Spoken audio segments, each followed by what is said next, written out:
everyone. Welcome back to the Esoterics Podcast. I am Fiorelise. And I am Joe. Today we're going to talk about the topic of picking your parents and other things we have a hard time understanding about the process of reincarnation. So it should be a good one today. Oh, I love that. Right? Like, why in the hell would some of us pick these crazy people to raise us? Right. Right. Yeah. Right. Well, why would we pick such difficult names? So why do we, what were we thinking? Well, we're going to get into all of that today. There's a lot to cover on this topic. We've got some Q&As to answer from our podcast community. And so it just all depends on length, but it's probably going to be a two-parter. Okay. Yeah. Awesome. Yeah. Well, what's new with you? Well, I think I told you a few episodes ago. So I joined some gardening groups on Facebook. Yeah. And I don't know if you know this about Facebook, but then it starts to recommend more groups that are like the ones you're already in. Yes. Yeah. Okay.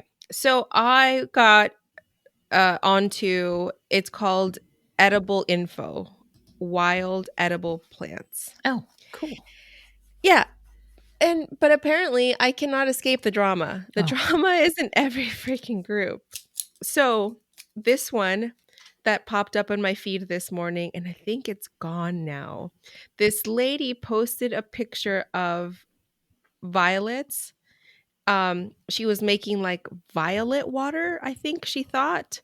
And she had guess what I'm doing? And then she's like pictures of her gathering the flowers and then the flowers sitting in water. And then there's like 400 comments on this thread, all of them saying, please don't eat that. Please don't drink that. Those are poisonous. Please don't consume that. And then every other comment was like, has she responded yet? It's been 16 hours. And oh my God. The lady died. She drank. I don't know. She did. I don't even know now. So are violets poisonous? No. So what she's saying is, or I think she maybe thought they were violets, but what they actually are vinca minor or periwinkle. And those, all parts of periwinkle are toxic, including the flowers. All right. Well, she's probably dead. That'll teach her. Yeah. So that's the latest gardening group drama. The Facebook groups, there are some like you said, they'll recommend things, right? So if they recommend something and I'm interested in, most of them I just ignore because I hate Facebook. But a lot of times I'll go in and I'll check them out. And it has caused me to join groups that I have no business being in simply because of the nonsense that goes on. Remember the one I told you about, the group called Mexicans Who Hate Food? Mad at food. They're mad at food. Yes. Like I'm in that stupid group too. Because I told you that group was hilarious. Oh my God. It cracks me up. And then there's like one called Architect Shaming, and it's run.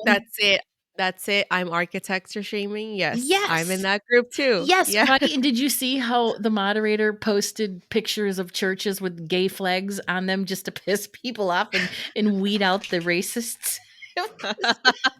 No. It was so awesome. So I enjoy a good stupid Facebook group that I don't have to be any part of other than to go in, read, laugh, and bail. Yes. So, yeah. Same.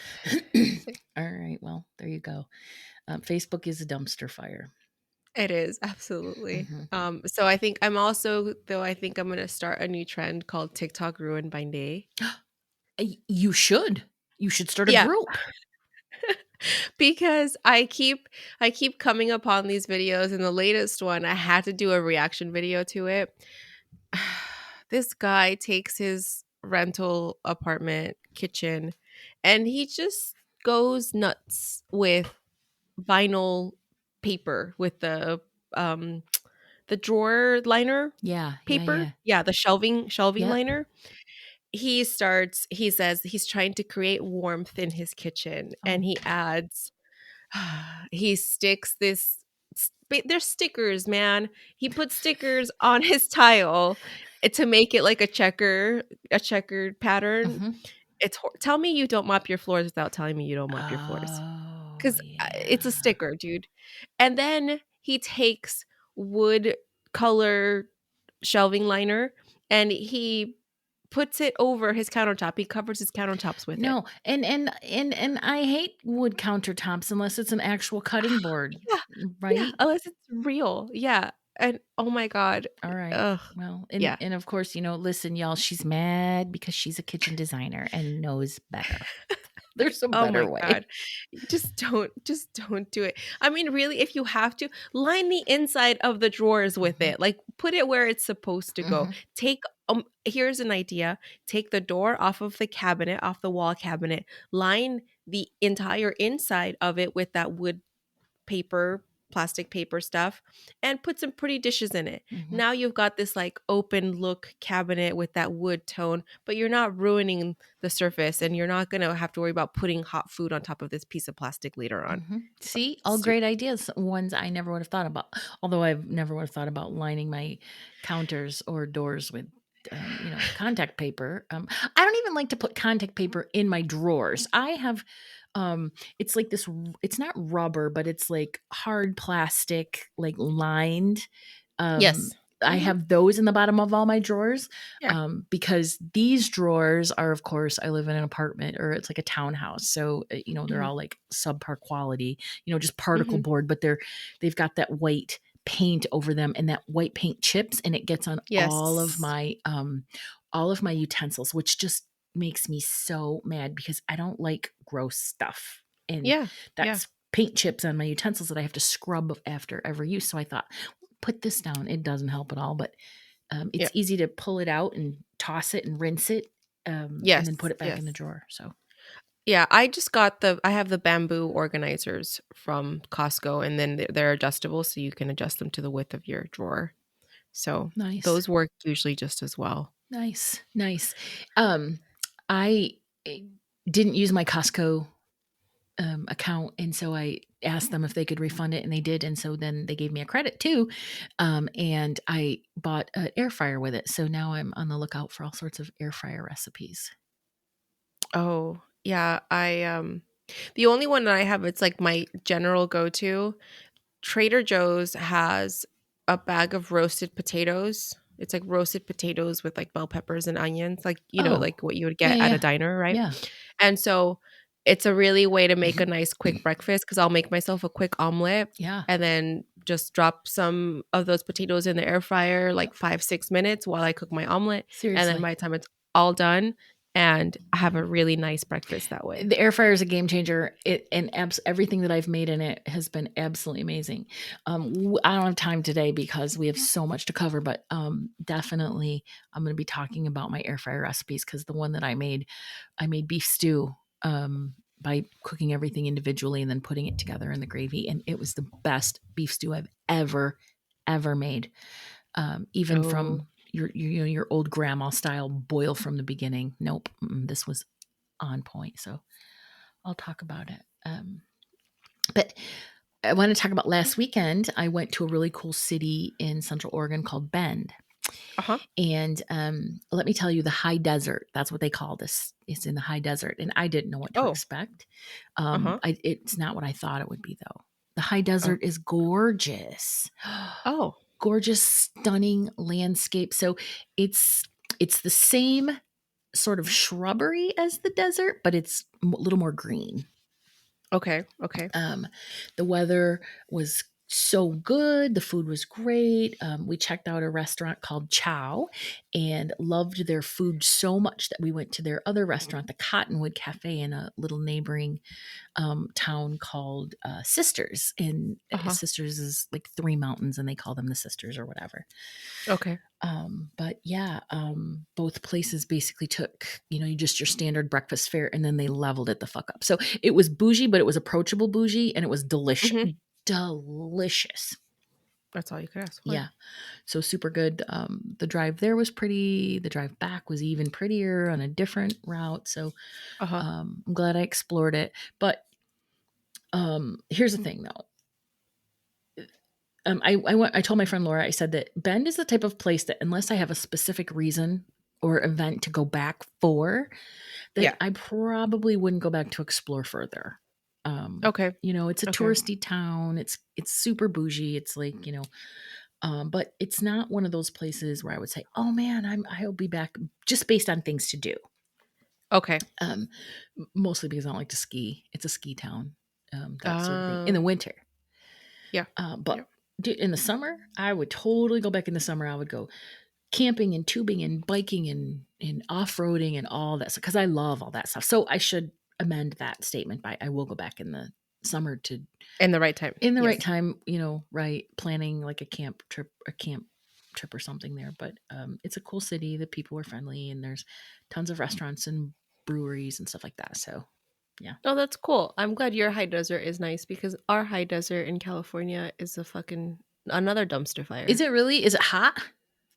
It's hot and it's full of all the racist. Oh, So, is it yes. really racist? And Mhm. well, I can't. I know that Ben was all white people, so I mean, but I won't Yeah. say they're Uh, racist, but still. it's because it's so rural Hmm. and yeah, but that's where the racists live. So So don't go up there. Don't go up there. I will not go up there. I hate it up there. Let's see.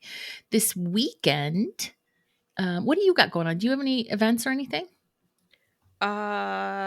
What's this weekend? The 29th. Oh yeah. The 29th supposed to go hang out with some friends of like just a group of people that I've met through different ceremonies. Oh, We fun. all like got together and started a chat, and so we're going to go to the beach and do a cacao circle and chill and hang out and talk and stuff. Yeah. I So love that. Just cacao, not anything else. no, that's it. I'm gonna bring rapé in case somebody want because I know a lot of them enjoy it, Hmm. so I'll bring that. But no, we're just gonna like hang out and share and probably like play music and stuff. And no, it'll be nice. It'll just be nice to like hang out with people like you're with your spiritual friends Like-minded sometimes. people. Yeah, Yes. yeah. Yeah. I actually talk about that in today's episode, how we find these people. We tend to find these people later in life, our soulmates, like our spiritual Oh, soulmates. awesome. Yeah. How about you? What do you have plans this weekend? Actually, this weekend, I'm going to read two pregnant mamas to see if I can intentionally connect with their unborn babies and have a chat with them. Okay. The thought came to me at some point because I figured, well, since I can connect to spirit guides and loved ones, it seems logical that I can connect to the soul that's waiting to be born to Mm-hmm. someone. And so I'm going to open up their soul contracts in the Akashic records, and we're going to find out, why did you choose this particular person as your mama? How many past lives have you had together? What karma is going to be played out? What can they most learn from each other? Mm-hmm. um, you know it's going to be a fun, beautiful reading that hopefully I'll be able to roll out and offer to people. But first I want to see how it flows and if I can do it. You know what I mean? Okay. Okay. Yeah. That's very cool. Very cool. Okay, but listeners, those readings, they're going to be recorded and they will be released as a bonus episode that is only accessible by members of our new web based membership community that we're going to be rolling out in July. It's a big, big announcement, you guys. Big teaser. Big teaser. We'll give you more information, obviously, but right now we're just going to tell you that Facebook is prioritizing paid posts, so we're ready to move in a new direction. So stay tuned. We're both working on some really cool offerings and perks to be a part of this community. Yeah, we love bringing you this weekly podcast. And as I'm sure you've noticed, we are free of ads and commercials. Yes. But just as a reminder, in order to keep this going, we do need your help. So if Yes. you haven't already, please make sure you rate the podcast on your favorite listening app. Specifically on Apple Podcast Yeah. is where you can rate them, but also Spotify. If you haven't done so already, please leave us a review on Apple Podcasts. This Please. just helps to ensure that we reach a broader audience and helps to keep the podcast free of ads as it is now. We'll include the links on our show notes if you don't know where to go. Mhm. But as always, we thank you for listening and sharing when you share our posts or our episode post every week. But yeah, definitely, we definitely want to keep these.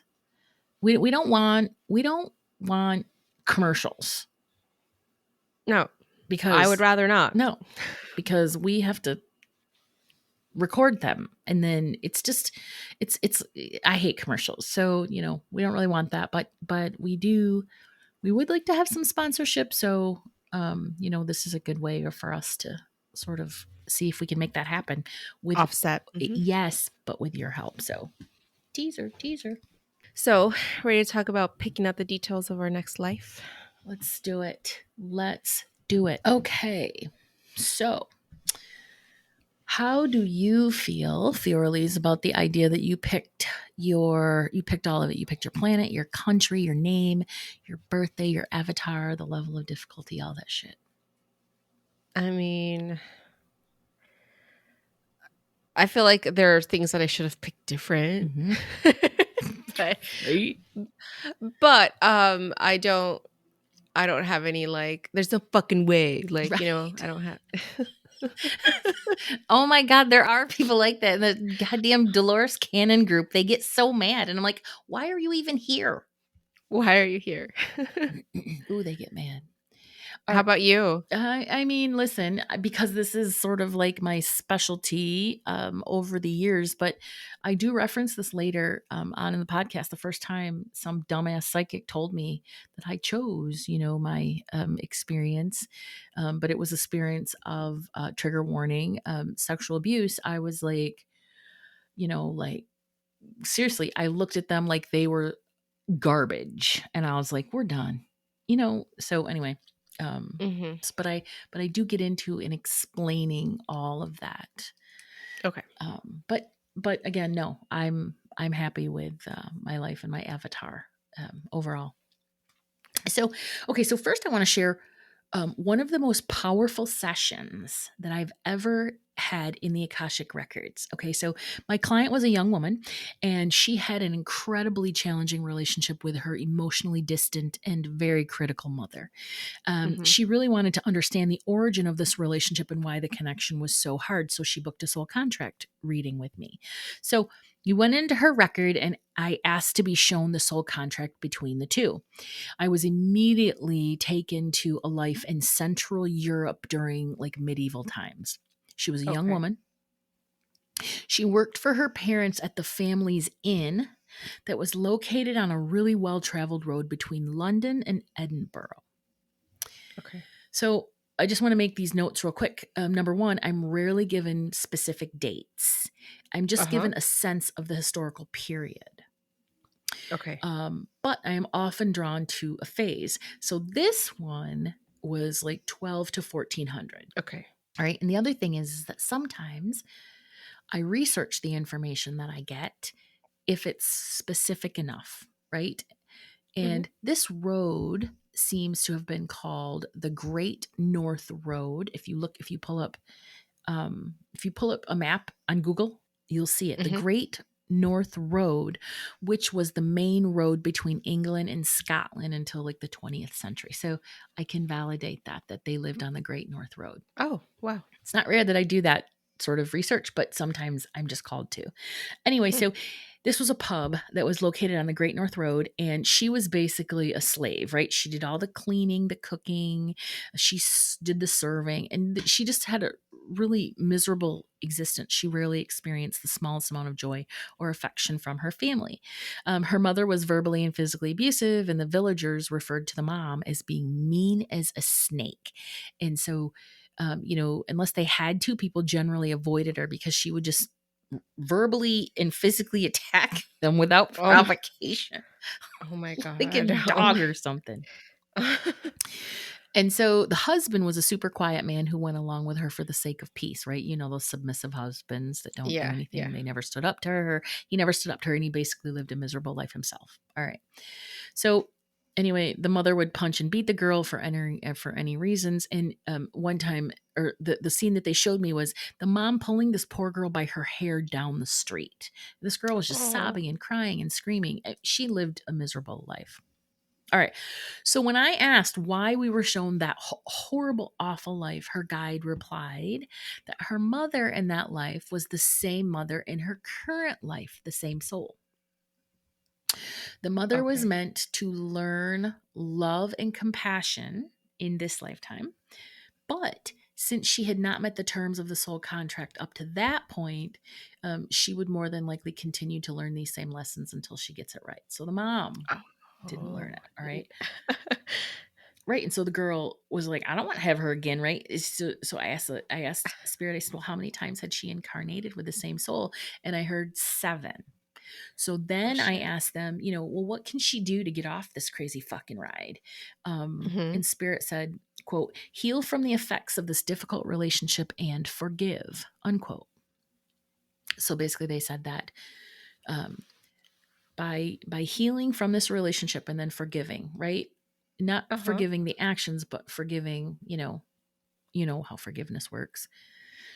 That would eliminate the need for her to re-experience the relationship and will remove her from the need for future contracts. So it doesn't the mom, she still has to learn her lessons, but the mom's just going to have to find other souls to learn her lessons with. She doesn't have Okay. to Okay. do it with this girl Keep anymore. So doing it with her. Yeah. yeah, so it was like her lesson in this life was to sort of to sever the cord and cancel the soul contract. Oh. All of that stuff. But this was the primary takeaway. Never feel guilty about doing what's best for you when it comes to toxic people. We're not required to keep these people in our lives just because they're family. Yeah. Yeah, and that's a crazy difficult lesson because it's like because that's your mom, right? And you Mm-hmm. feel that it's owed to them, like they, she gave you life and all this, and I don't know to what capacity she cared for you, but you're alive today, so she cared for you in some capacity, and all that. And so there's like this responsibility that we feel to our parents, but when that parent is toxic as fuck, Mm-hmm. like, and that's a really it's a hard It's hard. lesson, but like, but it's for your own benefit because that relationship is just soul sucking. Soul sucking. And then I think also if people knew this about their relationships, that, this is what they needed to do in order to make it a better relationship in the future, would they be more willing to break ties, in this lifetime? Listen, as somebody who's no contact with pretty much her entire family, except for like, an uncle, um, it's difficult. It's not easy. And holidays Hmm. are awful. They're horrible. And you really do feel as if you have nobody. But I also know that I am not experiencing 99.9% of the bullshit in my life that I was experiencing, Yeah. with them in my life. So it's hard. The other lesson that came away from this for my client was that, do what you can to heal and learn from this experience so you don't feel the need to contract with them in a future life. You know, so again, Ah, you know, yeah. the healing, because as spirit, we don't contract with people out of guilt or anything. We contract with them out of necessity. Like, oh yes, I do need to learn this lesson, and it jives with the lesson that you need to learn. So yeah, so it's a very business based decision to make a soul contract with somebody. Would you say it feels like unfinished business? It's karma. Yes, it's unbalanced karma. And Okay. as you'll find out as we go through this content, karma is the primary reason for choosing the people, the relationships, and the situations in our lives. We Okay. got to balance that karma. So that's the other thing. When we make contracts with each other, and I mentioned this in one of my past episodes, is that we're doing it as our higher self, from our higher self.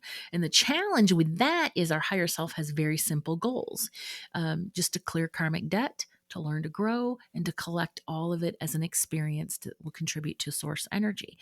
So at the Yeah. soul level, you understand, as a soul, you understand abuse may very well occur based on the unlearned lessons in history of the other soul. Right, right, right. But you also understand that it will do so because of the free will of the other, not because you asked for it, not because you signed up for it, and not because of Mm, karma. okay. Okay, but we don't understand that as humans. Free will. It's all free will. Free will is choice. Like, abusers make a choice to abuse. Yeah. Killers make a choice to kill, cheaters make a choice to cheat, and a parent makes a choice to parent from their own trauma instead of a healing. So, there are exceptions to this universal law of free will. Okay, but they're rare and they typically only come in the form of very, very like old master level souls where they plan a life of abuse on their path to ascension. Mm, These life also tend to be typically very short too. So like when you like in the news and stuff, you know, children, a child, a toddler, or even a young child that was just led the most awful life you could imagine. yeah. Um, they're very short lives. You know, they only last like just, you know, a few years, but that's probably a very, very, very old soul. Okay. Okay. And also, like, the painful experience is obviously a short one. It's a very, yeah, it's a short one. Yeah. Yeah. Okay. So the first question is, why the fuck would we choose any of that? And I'm going to Right. throw up a couple trigger warnings throughout this, but the first one is trigger warning: sexual assault, abuse, molestation, exploitation. All right, so now for those of you that have gotten to this point, you're mad as fuck at me. You're screaming at me through the device that you would never choose the parents you had or the experiences that you've endured. Listen, I realize this is not something that most of us actually really give a fuck about understanding, right? We're not like, oh, let me understand this. People are like, I don't give a shit about understanding that. Yeah. Especially if you personally have experienced any kind of neglect and abuse, you know, as a child, like I have. It's just a really hard pill to swallow. And like I said earlier, I remember, you know, the first time some dumbass card reader told me that I chose the path of sexual abuse, I was livid. Okay, because I think okay, because I think there's kind of like a way to understand that or to say that, Yes. because it's not like you sat here in your conscious life and said, "I want to be." Well, whatever happened to me, like, I want to be molested. Like, you didn't sit there and say that. You didn't bring it upon yourself. You didn't make that person do it to you. It wasn't in that way. It was on the experience, on the soul level, outside of who you are right now, or on the conscious level. There was this contract written that about having this experience. And potentially coming together with this person again to potentially heal it so that this person then becomes maybe a caretaker instead of an abuser or something, right? But their free will fucked it up. Yeah. Yeah. So in that moment, they had that choice. The abuser had a choice to not do it. Yes. And they chose to. Free will, right? We'll talk about reader ethics and integrity in a future episode because I think that it's a really interesting um, topic. You know, as a Hmm. reader, what do you say? There's plenty of times I keep my mouth shut and I don't say things because I'm like, no, I'm not comfortable saying that, or I shouldn't say that, or I shouldn't, you know what I Yeah. mean? Yeah. And Yeah. And you have to, like, know when it's useful, right? yeah, Like, yes. is if someone says, like, that their dad molested them, or something like that, like, is it fucking useful for them to hear that, like, they chose that on the soul level? No. No, it's No, not. absolutely not. No, No. because they didn't choose it. The abuser chose to make the choice. Or, yeah, the Yes. abuser made the choice to abuse. Um, Uh-huh. this all of the souls who perpetrate crimes against us made the choice to do so. Okay. So yeah, I mean, yeah, So that's how you gotta look at it. It's yes, that person made the choice to be the abuser. yes, yes. And as humans, especially as children, vulnerable, you know, humans or, you know, demographics, sometimes there's nothing we can fucking do. Yeah.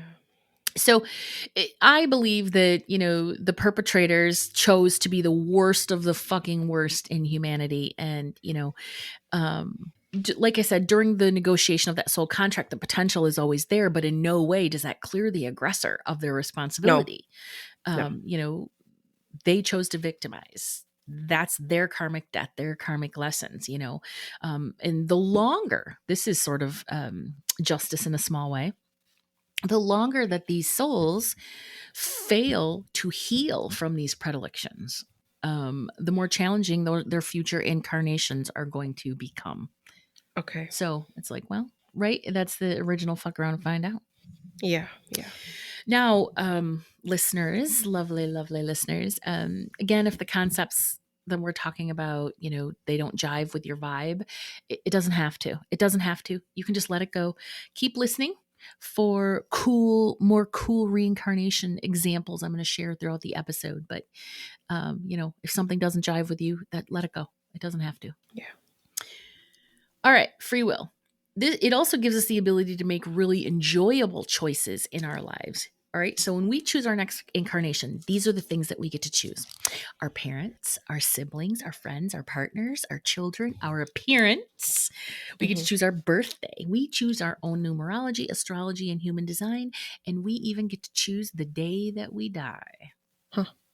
You plan all of it with the help of your spirit guides in the life between life phase before birth. The thing to remember from the spiritual sense is that you can't blame anyone for your current life experiences and situations because there are no victims, only choice. So, I mean, technically you can blame the person who made the choice, right? But Yes. yeah. Yes. The thing though about like death, just I don't know if you're going to touch on this or not, but like the you've talked about this before, how we are also given the option of exit points. Yeah, exit points. I started to go into exit points, but I had so much content. So there's a concept out there that there are 5 exit points. I couldn't find enough to prove that. And Okay. so that's why I was like, all right, I can't go down this rabbit hole, but exit points are a cool topic, a cool podcast topic. But there are exit points. But and listen, here's the other thing about this, because I know that there are people out there that are saying, you know what, no, children would not choose to get cancer. Those people that bring up the world's worst atrocities as The an worst things. example of what people would never choose to experience.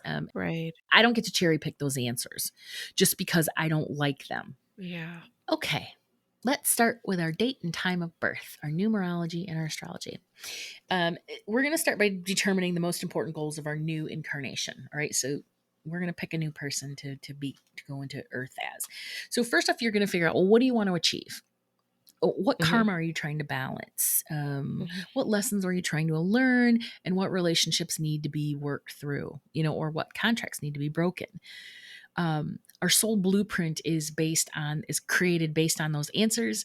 And that's where we begin to craft like our perfect avatar.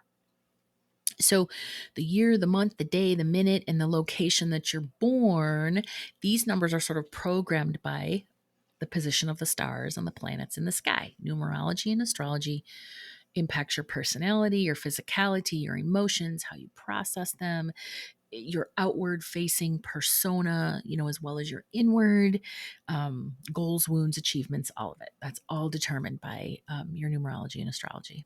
Okay. I like to think of it like a cosmic combination lock that like unleashes the magic of life when you put in just the right coordinates. And that makes sense because of astrology. Yeah.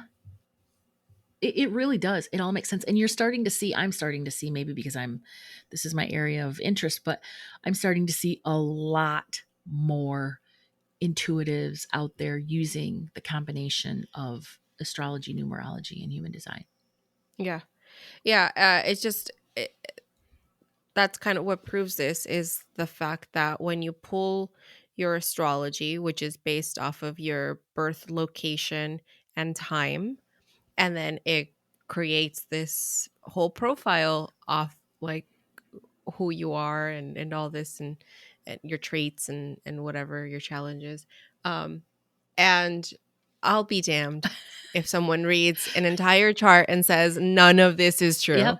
Nope. Mm-mm. No. And when you pull your numerology chart, you'll see how your numerology supports your astrology and vice versa. And at the beginning of my readings, I tell people I'm going to read your numerology. Okay. So I'm reading the numbers, but if there's any part of it that doesn't jive with you, let me know, put a pin in it, because that's not that it doesn't have anything to do with you. That tells you where you're out of alignment with your soul blueprint. And I have had, out of the hundreds and hundreds and hundreds of readings I've done, I've had maybe 2 people say that doesn't sound like me at all. Okay. Most of them are like, that is spot on. And all I've done is read their numerology. So Yeah. it's just freaking really cool. I geek out about it, but Yeah. Yeah. okay. So our physical body. So when we consider all of those things, we realize just how important our physical body is to our intended experiences. In order to have these Yeah. experiences, balance this karma and do this thing and blah, blah, blah, we have to have the perfect physical body. Okay.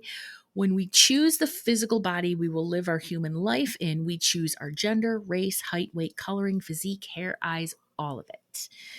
And while it might seem unlikely that somebody born with a disability would choose it or to choose Mm. to be born with a disability, um, Mhm.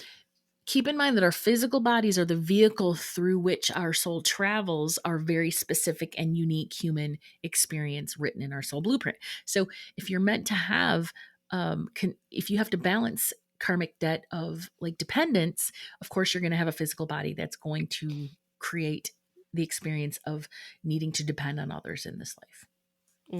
Okay. Okay, so now, for example, I have, or the experiences that I have had as a chubby brown female are vastly, vastly different than if I had chosen to be born as a white male like my half brother. And I Mhm. don't consider him to be my half brother, but I just wanted to make the example here for listeners. um, different life experiences that took place within the same family, right? We just have different birth dads. We have the same mom. We just have different dads. Uh-huh. Same family, same home, same childhood community, same upbringing, all of that. But our experiences growing up in a small town literally could not have been more different. Yeah. We were parented differently also because of, the perceived societal value of, white males versus black females. Yeah, You and know, also double standards against women. Right, Yeah. exactly. And you know what? That's not necessarily bitterness, it's just fact. But Black women, brown women, we are the least valued members of society. And that subconscious bias also existed in the home that I was raised in. So, Mhm. but um, my soul chose this avatar for the experiences that it would offer. And while, sure, of course, we've all had them, while some have been less than positive, my personal avatar, me, has also brought me through joy, love, fun, creativity, friendship, laughter, achievement, and I just might say all in a very youthful appearance. So I don't look my age. So I got no Mhm. regrets. I have no regrets, and I got no beef with myself for picking this avatar. That melanin takes care of Ah, you. black don't crack. It really doesn't. And, I look at some of my friends, I love them, my age, but I am looking, at least like 10 to 15 years younger than them, which, and I'm not, Mhm. I'm just saying this, No, this it's just avatar has yeah. served me well. Yeah. So, okay, here's the other thing though I was thinking though. What about you? Could you be a dude? Could you come back as a dude? Yeah. You could. Yeah. Yeah. I think so. Yeah. I've done that Snapchat filter that turns you into a man. You're a pretty man, aren't you? I look like a Persian man. I do. I look like a Persian because it adds a beard to you. Yeah. Um. I look like I could be maybe Joseph's brother. Nice. Yeah. Nice. Yeah. But could I come Hi, back as a Joseph. man? I I think so. It would be. I think. I mean, what would be the problem? I was a man in my past. In my like, I don't. I don't like. We'll get into timelines later, but I guess in like one of my most recent past lives, I was a man. Who are you? Do you have memories from it or visions or flashbacks or anything No, because apparently there isn't really anything for me to like to learn from there? to learn from it or to that I carried over from it. Yeah. Um, it's just I just happened to be a man, like some kind of like spiritual leader man. Oh, well, listen, if you ever want to get into it, let me know because there are very specific queries that you can ask about that lifetime that will actually unlock. Spirit will say, "Yeah, we'll get into this. We'll give you the details." But you just need to ask Okay. the right questions because they're like, "We're not going to get into this for dumb entertainment, right? They don't care about Okay. that." Okay. And that's what basically I've been told before was like that I don't need to know anything about it because there's nothing left for me to To know learn. about that life. Yeah. Yeah, that Okay. specific life. Okay, and that's very well. That's quite possible. But Mhm. look, I'm gonna take my We'll, magic we'll key and ask. see if I can come in the back way. Yeah. So in my next life, I definitely want to be a woman. I am a female soul to the core. I have zero desire to rock a jock. Um, don't get me wrong. I dig the male anatomy. I love men, but I just don't want to be male. I don't think I could be a dude. I know I have been Hmm. in many lifetimes, but if I get to choose consciously, I want to be a lady. I want to be Yeah, a girl. I'm open. I could be either. I could see either one working for me. Yeah, yeah. I think I would love to ask everybody that question. Could you? Would you? I'm Yeah. sure, you know, Yeah. everybody, now the kids these days, they're like, why do we have to label you as gender, right? I don't want to be any, I want to be who I want to I be. know. I know. Yeah. All right, parents, right? We pick our parents. Um, we pick the parents that give us the best opportunity for lessons and growth. Hmm. Let me give you an example. It's common for some of my gay clients to be born into very conservative, strict religious households. Why would the soul choose parents like that instead of being born to free spirited, diversity loving parents? Okay, some are. Some are. Yeah. Some are, yes, because their specific lessons have less to do with their identity as a gay human and more to do with what they will go out into the world to achieve as a result, right? Such as Yeah. fighting for LGBTQ rights and liberties and all of that. So, Uh huh. uh, uh, if you were born gay with very supportive parents who just taught you that it doesn't matter and that you can be whoever you want to be, Yeah. this human needs a loving, grounded sense of self, a strong sense of self, in order to align with their purpose on the next phase of their life, right? Their young adulthood, past college, and all that. Hmm. And all of the inherent triumphs and joys and challenges that are born with that, right? So that's one side of it.